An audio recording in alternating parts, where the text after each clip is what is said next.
Hello mga idol, good morning! So, for today's video ay ituturo ko sa inyo ang aking home remedies pag may ubot sipon ako kasi based on my experience na wala akong pambili ng gamot. Ito yung ginawa ko mga idol kasi nung time na yun is hindi ako makahinga, hirap ako huminga tapos napakasakit ng ulo ko dahil nga sa sipon tsaka ubo. Tapos, yung ginawa ko lang, napakamabisang gamot po pala nito mga idol. Ano po to, oregano. Kumuha po ako ng oregano, mga 9 pieces. And then, nilagyan ko ng kalahating tubig. Binabad ko siya rito. Tapos, konting asin. Binabad ko siya ng ilang minuto, mga 30 minutes. Tsaka ko ininom. Tapos yun, nung ininom ko na siya, yun, na-feel ko na naguminhawa yung pakiramdam ko, pinawisan ako, tapos nawala yung baradong ilong ko.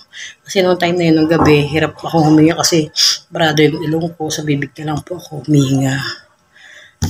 Kaya ito ang aking natutunan sa ngayon, home remedies, para sa mga walang, kasi minsan di ba malayo pa yung sahod, wala tayong pambiling gamot, kaya kailangan natin wala tayong pambili, di mag-ano na lang tayo, inventory. Katulad yan, nandiyan na naman sa labas, yung mga kailangan natin para sa home remedies. Oregano, 9 pieces oregano lang, ibabad po natin sa mainit na tubig at konting asin. Kayo na pong bahala, optional na lang po kung gaano karami ang ilalagay yung tubig.